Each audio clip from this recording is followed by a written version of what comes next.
Hello, नमस्कार साथियों। एक बार फिर आप लोगों का स्वागत है मेरे इस यूट्यूब चैनल में। तो आज के इस वीडियो में हम लोग देखेंगे बिहार पुलिस एग्ज़ाम से संबंधित जीके और जीएस के कुछ महत्वपूर्ण प्रश्नों को। तो बिना देरी किए हुए चलते हैं आज के पहले प्रश्न की ओर। आज का पहला प्रश्न है कि प्लासी के युद्ध में अंग्रेजी सेना का नेतृत्व किसने किया था? आप लोग बताएंगे Robert Clive, Hector Munro, Warren Hastings या इनमें से कोई नहीं। तो साथियों, इस प्रश्न का सही उत्तर होगा कि प्लासी के युद्ध में अंग्रेजी सेना का नेतृत्व जो है वो रॉबर्ट क्लाइव के द्वारा किया गया था। एक नंबर प्रश्न का सही उत्तर होगा option number A, Robert Clive. हमारा अगला प्रश्न है प्रश्न नंबर 2। प्रश्न नंबर 2 है साथियों कि गौतम बुद्ध का वास्तविक नाम क्या था? यहाँ आपसे पूछा जा रहा है कि गौतम बुद्ध का वास्तविक नाम क्या था? देवदत्त, महेंद्र, सिद्धार्थ या इनमें से कोई नहीं। तो इसका जो उत्तर होगा साथियों कि गौतम बुद्ध का वास्तविक नाम जो था वो सिद्धार्थ था। ऑप्शन नंबर सी इसका सही उत्तर होगा कि गौतम बुद्ध का वास्तविक नाम सिद्धार्थ था। गौतम बुद्ध का जन्म 563 ईसा पूर्व में लुम्बिनी में हुआ था तथा इसका मृत्यु 483 ईसा पूर्व में हुआ था। गौतम बुद्ध को ज्ञान की प्राप्ति बोध गया में हुआ था साथियों, तथा इन्होंने प्रथम उपदेश सारनाथ में दिया था। इसे भी आप लोग याद रखेंगे ताकि कोई भी प्रश्न आपका ना छूटे। गौतम बुद्ध 29 वर्ष की उम्र में गृह त्याग किया था। इसे भी आप लोग याद रखें। अगला प्रश्न है प्रश्न नंबर 3। बूढ़ी गंडक किसकी सहायक नदी है? गंगा, गोमती, घाघरा या महानदी। तो साथियों, इसका जो सही उत्तर होगा कि बूढ़ी गंडक जो है वह गंगा की सहायक नदी है। इसे आप लोग याद रखेंगे। गंगा नदी की लंबाई भारत में सबसे अधिक 2525 किलोमीटर है। यह भारत की सबसे लंबी नदी है। इसे भी याद रखना है। और बूढ़ी गंडक जो है गंगा की सहायक नदी है। प्रश्न नंबर 4 कह रहा है बिहार में पहली बार राष्ट्रपति शासन कब लागू हुआ था? यानी इस प्रश्न नंबर 4 आपसे पूछ रहा है कि बिहार में पहली बार राष्ट्रपति शासन कब लगाया गया था? 1989 में, 1968 में, 1966 में, 1968 में या 1978 में। तो इस प्रश्न का सही उत्तर होगा कि बिहार में पहली बार राष्ट्रपति शासन जो है साथियों वर्ष 1968 में लगाया गया था। 4 नंबर प्रश्न का सही उत्तर होगा ऑप्शन नंबर सी। उस समय बिहार के राज्यपाल जो थे साथियों नित्यानंद कानूनगो थे। इसे भी आप लोग याद रखेंगे। यहाँ से भी प्रश्न पूछा जा सकता है कि जब बिहार में पहली बार राष्ट्रपति शासन लगाया गया था तो उस समय राज्यपाल कौन थे? तो इसका उत्तर होगा नित्यानंद कानूनगो। इसको भी आप लोग याद रखेंगे। प्रश्न नंबर 5 है। प्रश्न नंबर 5 कह रहा है अकबर के समय मुगल सूबों यानी प्रांतों की संख्या 15 थी जो औरंगजेब के समय बढ़कर कितनी हो गई? तो इसका सही उत्तर होगा साथियों 21। यानी अकबर के समय मुगल प्रांतों की संख्या 15 थी और औरंगजेब के समय बढ़कर 21 हो गई। तो इसका सही उत्तर होगा ऑप्शन नंबर सी 21। हमारा अगला प्रश्न है प्रश्न नंबर 6। प्रश्न नंबर 6 है साथियों कि निम्न में से किस शासक का काल संगमरमर का काल कहलाता है? जहांगीर का, शाहजहाँ का, औरंगजेब का या इनमें से कोई नहीं। तो साथियों, आप लोगों को पता होगा कि शाहजहाँ के काल को ही संगमरमर का काल कहा जाता है। इसलिए 6 नंबर प्रश्न का सही उत्तर होगा option number B, Shahjahan. Shahjahan के काल को संगमरमर का काल कहा जाता है। प्रश्न नंबर 7 है, आपसे पूछ रहा है साथियों कि अकबरनामा किसने लिखा? अब्दुल रहीम खाने खाना, फैजी, अब्दुल कादिर बदायूनी या अबुल फजल। प्रश्न नंबर 7 कह रहा है साथियों कि अकबरनामा किसने लिखा?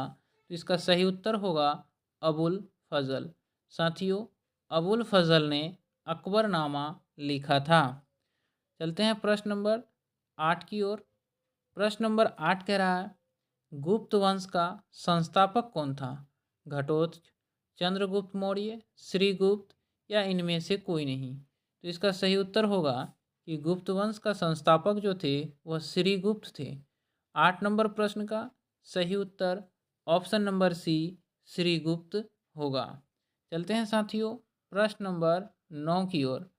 प्रश्न नंबर 9 कह रहा है साथियों कि गुप्त शासन के दौरान निम्नलिखित में से ऐसा व्यक्ति कौन था जो एक महान खगोल विज्ञानी और गणितज्ञ था? भानुगुप्त, बाणभट्ट, आर्यभट्ट या इनमें से कोई नहीं। तो इसका सही उत्तर होगा साथियों कि गुप्त शासन के दौरान जो आर्यभट्ट थे वह एक महान खगोल विज्ञानी और गणितज्ञ थे। इसलिए 9 नंबर प्रश्न का सही उत्तर होगा ऑप्शन नंबर सी, आर्यभट्ट। प्रश्न नंबर 10 कह रहा है साथियों कि गुप्त शासकों की दरबारी भाषा क्या थी? पाली, प्राकृत, हिंदी या संस्कृत। तो इसका सही उत्तर होगा कि गुप्त शासकों की दरबारी भाषा जो थी वह संस्कृत थी और गुप्त वंश के संस्थापक श्री गुप्त थे। इसे भी आप लोग याद रखेंगे साथियों। हमारा अगला प्रश्न है प्रश्न नंबर 11। प्रश्न नंबर 11 कह रहा है किस गुप्तकालीन शासक को कविराज कहा गया है? श्रीगुप्त को, चंद्रगुप्त द्वितीय को, समुद्रगुप्त को या स्कंदगुप्त को? तो साथियों, आप लोग बताएंगे कि इसका आंसर क्या होगा कि किस गुप्तकालीन शासक को कविराज कहा गया है। तो इसका सही उत्तर होगा समुद्रगुप्त को। साथियों, समुद्रगुप्त को जो है कविराज के नाम से जाना जाता है। इसलिए 11 नंबर प्रश्न का सही उत्तर ऑप्शन नंबर सी, समुद्रगुप्त होगा। चलते हैं प्रश्न नंबर 12 की ओर। प्रश्न नंबर 12 है गुप्त शासकों द्वारा जारी किए गए चांदी के सिक्के कहलाते थे? रूपक, कासारपन, दीनार या पण? तो इसका सही उत्तर होगा साथियों कि गुप्त शासकों के द्वारा जारी किए गए चांदी के सिक्के रूपक कहलाते थे। 12 नंबर प्रश्न का सही उत्तर ऑप्शन नंबर ए, रूपक होगा। हमारा अगला प्रश्न है प्रश्न नंबर 13। प्रश्न नंबर 13 कह रहा है साथियों प्राचीन भारत का वह प्रसिद्ध शासक जिसने अपने जीवन के अंतिम दिनों में जैन धर्म को अपनाया था वो कौन था? चंद्रगुप्त मौर्य, अशोक, समुद्रगुप्त या बिंदुसार? तो इसका सही उत्तर होगा साथियों कि चंद्रगुप्त मौर्य जो थे वह अपने अंतिम दिनों में जैन धर्म अपनाया था और संलेखना विधि द्वारा उन्होंने अपना प्राण त्याग किया था। चंद्रगुप्त मौर्य ने अपने जीवन का अंतिम समय सरबन बेलगोला में बिताया जो कर्नाटक में स्थित है। इसे भी आप लोग याद रखेंगे। चंद्रगुप्त मौर्य जो थे साथियों वह मौर्य वंश के संस्थापक थे। इसे भी आप लोग जरूर याद रखेंगे। चंद्रगुप्त मौर्य के जो प्रधानमंत्री थे वह चाणक्य थे। इसे भी आप लोग ध्यान में रखेंगे। हमारा अगला प्रश्न है प्रश्न नंबर 14। प्रश्न नंबर 14 कह रहा है मुद्रा राक्षस का लेखक निम्न में से कौन है?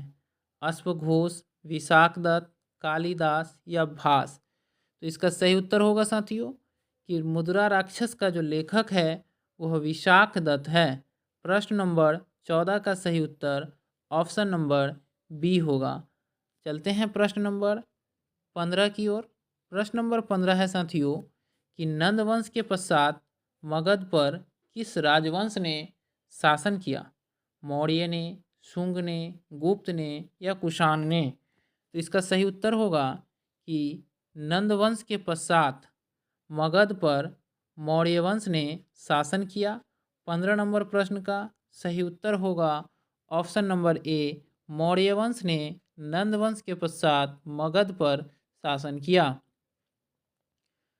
चलते हैं प्रश्न नंबर 16 की ओर। प्रश्न नंबर 16 है साथियों, भारतीय संविधान में संविधान के संशोधन की प्रक्रिया किस देश के संविधान से ली गई है? रूस, जर्मनी, दक्षिण अफ्रीका या कनाडा? यहाँ आपसे पूछा जा रहा है कि किस देश की संविधान से संविधान संशोधन की प्रक्रिया को लिया गया है? तो इसका सही उत्तर होगा दक्षिण अफ्रीका। दक्षिण अफ्रीका के संविधान से संविधान संशोधन की प्रक्रिया को लिया गया है। इसे आप लोग जरूर याद रखेंगे।